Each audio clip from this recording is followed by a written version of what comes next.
News with Walter Cronkite and Eric Severide in Washington, Bruce Morton in Honolulu, Hawaii, Morley Safer in London, Steve Rowan in Washington, Mariah McLaughlin in Washington, Bob Gregory in Washington, and Charles Curalt on the road tonight on the Great Plains. Good evening.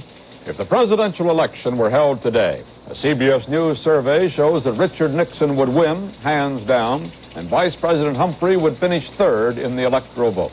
The state-by-state survey reports a Nixon lead in 31 states with a total of 333 electoral votes, 63 more than needed to win the White House. George Wallace is second with 4 states having 39 electoral votes, and Humphrey trails with 4 states and the District of Columbia for a total of 36 votes. Another 11 states with 130 votes are rated a toss-up in the CBS News survey.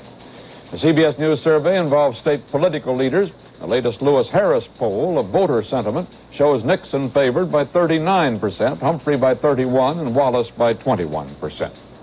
In a BBC television interview with European newsmen via satellite, Humphrey today commented on the recent polls and surveys. The truth is that we're doing quite well now, that there's a very good spirit in our campaign. And in the important states with the electoral votes, remember we have an electoral system here, not a popular vote, that in the electoral states with large electoral votes, we're coming up rather well. For example, the most recent poll shows me leading in the state of Michigan, which is one of our large states, shows me even with Mr. Nixon in Texas, shows me ahead in the state of North Carolina, shows me leading in the state of Missouri, shows me behind in the state of Wisconsin. Now, those are the most recent polls that have come out this week. So I feel rather encouraged. Humphrey, speaking from the studios of WTOL-TV in Toledo, Ohio, also commented on a subject causing considerable concern to America's European allies, the Vietnam War. I believe that in the year 1969, unless unknown things happen or developments that we cannot foresee now take place, that we shall be able to reduce the number of American forces in Vietnam without jeopardizing the security of that country. I hope by then that we can have a ceasefire.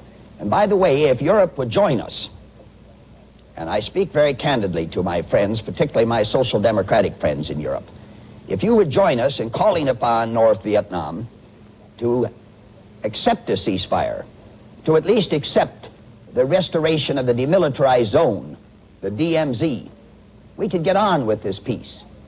I'd rather have a chance to talk rather than fight and talk. Why should Americans vote for President Humphrey rather than President Nixon? Why should President Nixon agree with almost anything you've said tonight, Mr. Humphrey? Well, of course he doesn't. The reason is that President Humphrey is the man that looks to the future. Mr. Nixon is one who has resisted most every social change that's taken place in this country. The care of our elderly, federal aid to education, the labor laws that have permitted our workers to bargain collectively. He has been against these things. He has been essentially a Cold War warrior over the long period of his life. I have essentially been one that has dedicated my life to arms control, to disarmament, to international understanding and cooperation. I'm a progressive and liberal in politics. I believe in national security, but I think our best security comes in international cooperation with the United States being able to fulfill its role of leadership. A Hawaiian Democratic congressman of Japanese ancestry, Spark Matsunaga, today accused Republican vice presidential candidate Spiro Agnew of using racial slurs such as Polak and Jap. And the congressman mentioned a Washington Post story today, quoting Agnew as referring to a reporter covering him as the Fat Jap. The incident allegedly occurred during Agnew's Hawaiian campaign trip. Agnew later said that he and the reporter are good friends and often kid each other. And he said the Democrats must be desperate to bring up the subject. Bruce Morton reports on that Hawaiian trip. A career in politics is not all bad. There are times, of course, when hostile boos and jeers may frazzle a candidate's nerves. But if he wants a change from all that, he can always come to Hawaii, where the only demonstrations involve putting orchids around people's necks, and the only political requirement is a strong tolerance for the local music.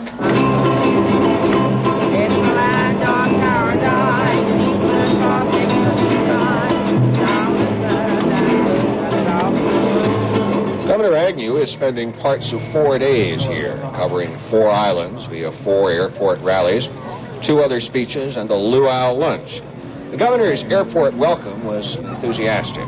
And I really appreciate the warmth of your greeting, because it's very seldom that you find the wonderful relationship that exists among all people that you do in the great state of Hawaii. I'm glad to see that I'm greeted by a united Republican Party, and not every party can make that statement.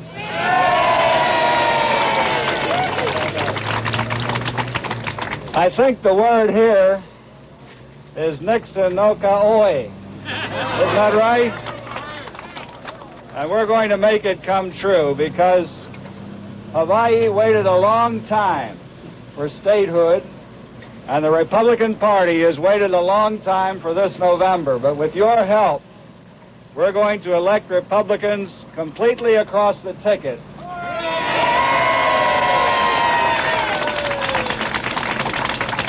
For your kind greeting and the warmth of your welcome, I can only say mahalo.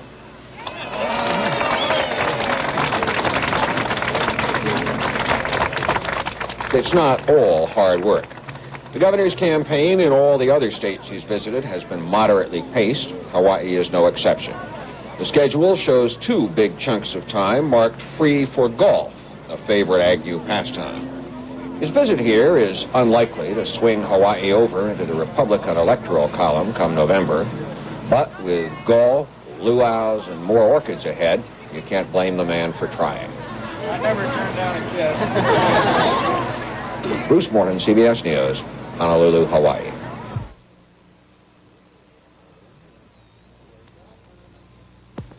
Herman, wake up, Herman. Dinner, Herman. But will Herman get the meat he needs? Most dog foods are mainly cereal, not Alpo. Alpo is 100% meat. Here's Alpo beef, radiant broiled in its natural juices. Then there's Alpo chicken, horse meat, liver, lamb, veal. All are 100% meat, no cereal. With Alpo, you know. Fried chicken. Here's a sad situation. Dogs love chicken too, but the remains of the family chicken with its sharp bones. But wait, Alpo's got the answer. Delicious Alpo chicken for your dog. Nourishing, high-energy chicken, radiant broiled in its natural juices. Alpo 100% chicken, no cereal. Makes dinner a real picnic for your dog. In Washington, 2 top U.S. space officials, Apollo 7 mission director and NASA's newly appointed acting administrator, held a news conference today. They planned to talk about next month's first manned Apollo flight, but they wound up spending much of the time discussing Russia's unmanned Zone 5, which over the weekend became the first spacecraft to successfully circle the moon and return to Earth. Steve Rowan has the story. Dr. Thomas Paine doesn't believe the Russian achievement makes them the automatic winner of the race for the moon. In fact, while admitting that they've done something the United States cannot do at the moment, he suggested that U.S. astronauts still might be first on the lunar surface. It all depends, he said, on how quickly the Russians man-rate their huge new booster rocket and on how well our own program moves along. I would certainly think that they will have a manned surface landing and return capability within the next year or so, but whether or not this will come before we ourselves have this capability depends upon the success of our next 3 Apollo flights, and we'd be in a much better position to make a judgment on that, say, by the end of March. If all goes well on the Apollo 7 flight next month, Mission Director William Schneider says the U.S. might try something on Apollo 8 in December, far more difficult than the feat achieved by the Russians. Well, the Zone 5 mission, and I must hasten to state all I know is what I read in this morning's newspaper, was just go out, go around the moon, and come back in. The most ambitious option that we have been looking at for the C prime would be just like a lunar landing mission, except we would not have any LEM. That is, we would go out to the vicinity of the moon, circle the moon for a day, and then come back to the Earth. Do you care to say whether you think a flight around the moon, in orbit around the moon for December is probable or improbable? I guess all I could say is it's possible. If it happens, the United States will again have grabbed the lead in the seesaw race to the moon. Steve Rowan, CBS News, Washington. More than 150 miles northwest of London, police are keeping a vigil around a farmhouse. Inside are a 28-year-old man armed with a shotgun and his family, and they've been there almost a week. We have film on the story, narrated by Morley Safer. John James and his family are spending their 6th night under siege. Mr. James, after being questioned about a minor driving offense, locked himself, his wife, and 4 children in his farmhouse near Shrewsbury. Attempts to reach the house were repelled by shotgun blasts from James, which immediately brought 100 police, tracker dogs, and an army platoon equipped with armored cars. The police at first tried to starve him out. The house has no running water, and day and night they had relatives broadcasting appeals to him to at least let his wife and children out. He finally allowed his brother-in-law, his mother-in-law, and a priest to approach the house. Food, cigarettes, and water were handed in, and the children seemed well enough but very hungry. His brother-in-law reported that James has a house full of ammunition for his shotgun. A psychiatrist who had treated James advised police to allow no one near the house and to deprive him of further food and water. According to Mrs. James' brother, Tom Hadlington, James will not harm her or the children, but she fears he might take his own life. He said he had no intentions of giving himself up to the police, but he said, Joyce is there, he said, and the kiddies, he said, I know they'll come to no harm, he said, because you'll look after them like you've done before. He said, and she's free to go through the door. Well, she won't come through because she's got superstitions over her husband, what he may do to himself after, like. So he's prepared to let her and the children out? He's prepared to loose the children out. He told me to my face, and my own sister told out of her own mouth that she can come through the door whenever she likes. What's his attitude towards the police at the moment? Well, see, that's the thing. The attitude towards the police is not very good from his point of view. Police have decided against rushing the house. Morley Safer, CBS News, London. UN Secretary General Thant has long advocated an end to the bombing of North Vietnam as the essential first step toward productive peace talks. And today he said he thinks most of the 124 UN members would endorse that view if it were put to a test. Thant's statement immediately was disputed by the State Department, and U.S. Ambassador George Ball said it could hurt the current Paris negotiations. The head of the U.S. pacification program in South Vietnam, Robert Comer, spoke optimistically today about the course of the war. He said there's growing hope for an end to the fighting, quote, perhaps sooner than many dare to hope. Comer, however, did not project any date. Meanwhile, Saigon military sources said the U.S. command has ordered a survey to determine how many American troops could be withdrawn from Vietnam without hurting the war effort. The U.S. force now totals 535,000 men. And UPI reports there are some officials who believe it could be reduced by 25% through a streamlining of service and support units. President Johnson signed into law today legislation giving the crewmen of the U.S. intelligence ship Pueblo an extra $65 a month in hostile fire pay, it's called. The increase for the 81 military members of the Pueblo will be retroactive to last January when North Korea seized the vessel. That's what happiness is. Happiness is many things to many people. Happiness is. Happiness is. Happiness is. To a smoker, happiness is the taste of a Kent cigarette. That's what happiness is. What makes a smoker happy? That's easy. Flavor.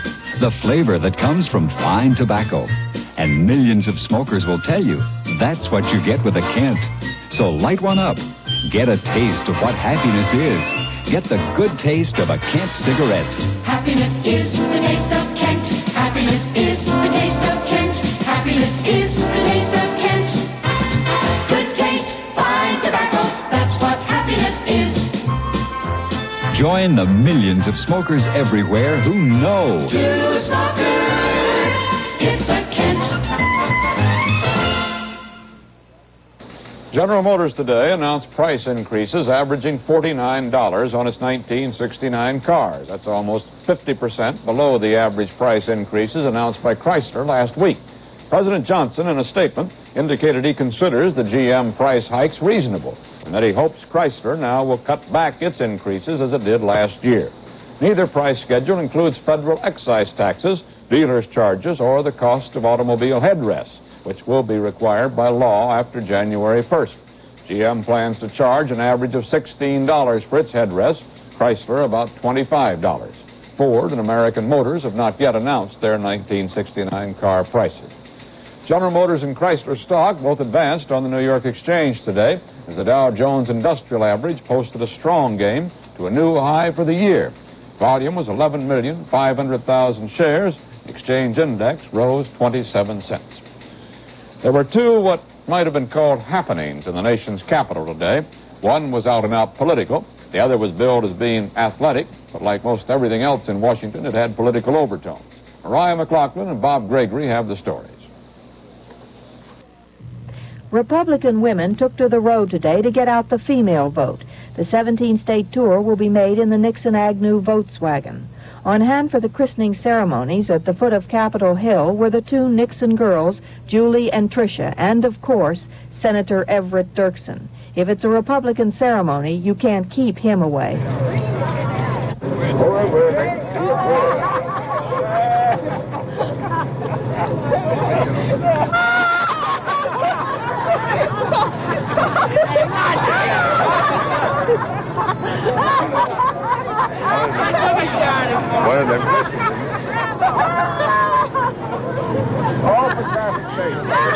It's going to be a baptismal job, it ought to be a good one.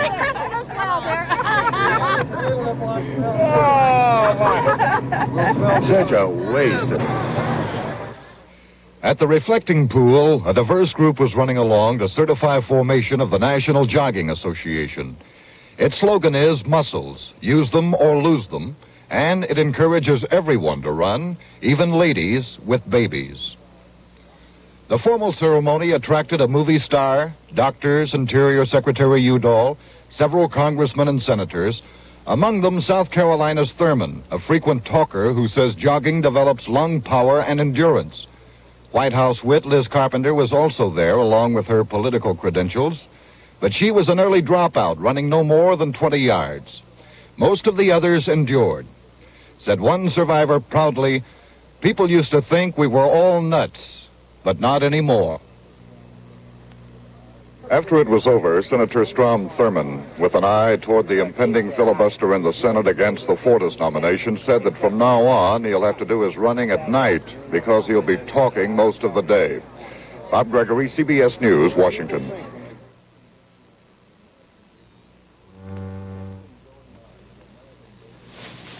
What's been going on in American business lately is ironic. Business keeps growing, but profits aren't keeping pace. The cost of doing business is costing business profits. And the sad fact is, a big part of this profit squeeze is happening right under your nose. Today, it costs $2.54 to get a simple business letter written and out the door. $2.54 a letter. If you have 100 people in your office, each writing just 5 letters a day, it's more than $2.54. It's more than $304,000 a year. Too much of it in mistakes. American business has to find a better way to write. And during the next decade. Regards. Dictating with IBM equipment is a better way. Nearly twice as fast as a secretary taking shorthand. And with the IBM MTST automatically turning a secretary's rough draft into a page of final copy every 2 minutes, secretaries can get those thoughts out the door, revisions included, in just about half the time. And since these two pieces of IBM equipment have increased people's productivity by as much as 50%, what you can get is part of that $300,000 back.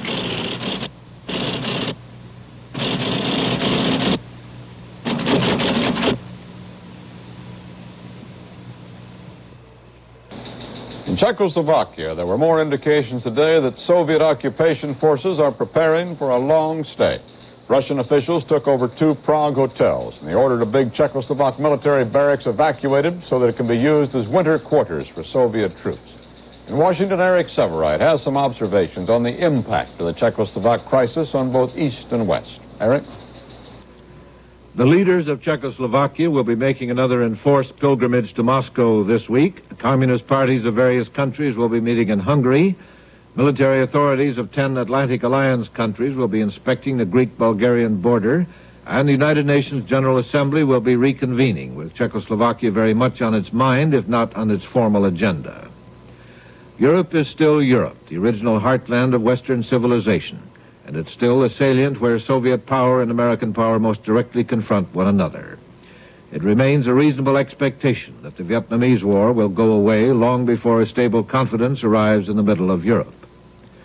The Russians' physical assault on Czechoslovakia has been followed by heavy propaganda assaults on West Germany. They've been doing that for years. What is new is their claim and threat that under the United Nations Charter, they retain the right of forcible action against Germany to put down a resurgence of Nazism. The United States flatly states that any such right under the Charter is null and void. A Russian assault on West Germany, of course, would blow the peace. Moscow is aware of that. So various explanations for her threats to Germany are being advanced by Western diplomats. It is designed to take attention away from Czechoslovakia and to help justify her actions there, to revive the anti-German sentiments of Eastern Europeans, particularly the Poles, to further discourage the moves toward increased diplomatic and trade relations between West Germany and Warsaw Pact nations like Romania and Bulgaria. Beyond all that, the long-range purposes of the hardliners in the Kremlin do not seem very clear, nor do the prospective counter-moves by the United States, though we are probably more likely to increase our troop strength in Germany than to continue the partial piecemeal withdrawals. But the core of the Western difficulty is not slackness on the part of the United States. It is the slackness of our European allies who have not been able, partly because of de Gaulle, to coordinate their political or military policies toward Russia's European empire, or even to create the institutions necessary for common policies, who have not, in fact, fulfilled their specific military obligations under the Atlantic Alliance. The Atlantic Alliance is a shaky establishment. The hope, and it may be no more than a hope, is that because of the trauma of Czechoslovakia, the Eastern Alliance will become shakier. Walter? In Greece, 2 former premiers, including George Papandreou, and 5 lesser officials were released today after 5 months of house arrest. The ruling junta's action in freeing them apparently was designed to give more respectability to next Sunday's constitutional referendum.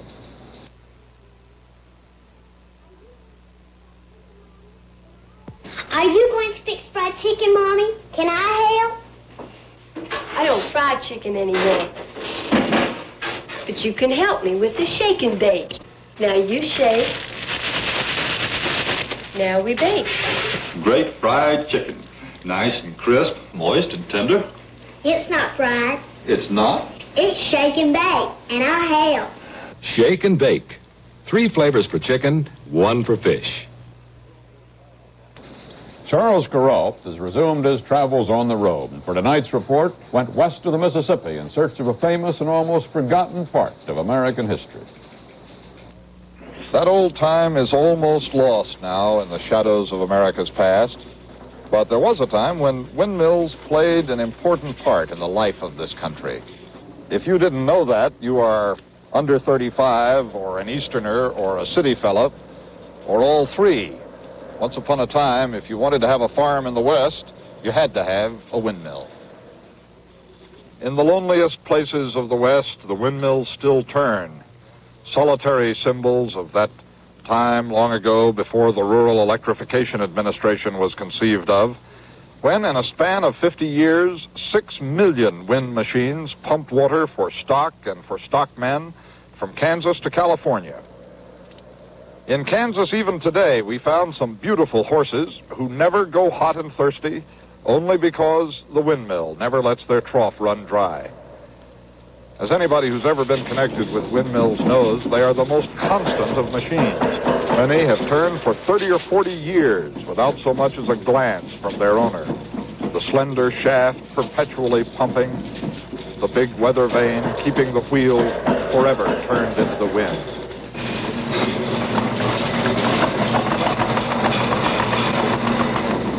At Broken Arrow, Oklahoma, much to our surprise, we found a small assembly line still turning out windmills.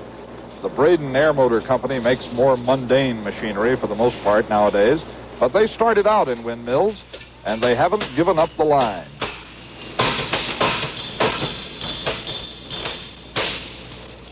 The vice president in charge of windmills is Wendell Dean. Do some people buy windmills for purely nostalgic reasons? Yes, as a matter of fact, they do. It's not uncommon at all for us to find someone who grew up on the farm, moved to the big city, and is back on the farm again for retirement. And the farm just isn't the same without a windmill on it. We have a good many of them, for example, on real nice farm steads in the suburbs of Chicago that do nothing more than maybe pump water for a fish pond or a pond, but they just wasn't home until they had the windmill there. How many of these windmills do you suppose are turning on farms in the West today? Well, that's rather difficult to tell. We tried to make a study a few years ago, and we were under the impression then that throughout the world, at any rate, that we had about 800,000 of them out. Good heavens. The wind still blows across the prairie, stirring up the dust clouds, bending the tall grass, flapping the laundry on the clotheslines, and here and there sending an old windmill into creaking activity again.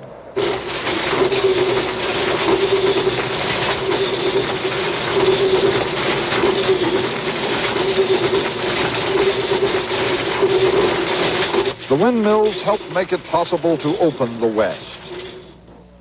But now the West is opened. The power lines crisscross the plains. The old homesteads are boarded up or burned down.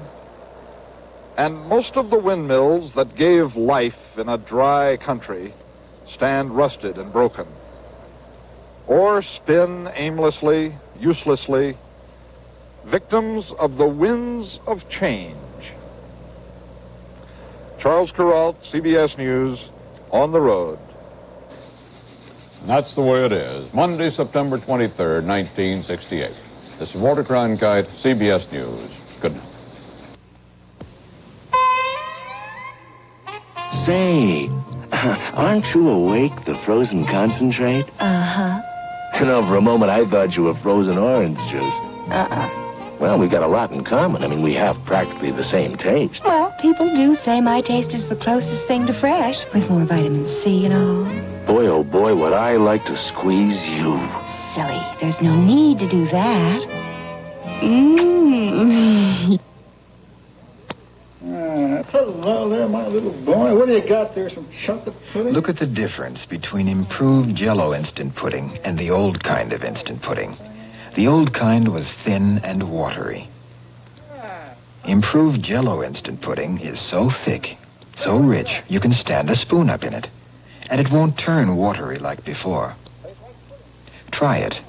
Improved Jell-O instant pudding. There's more to it. Direct from our newsroom in New York, in color, this has been the CBS Evening News with Walter Cronkite.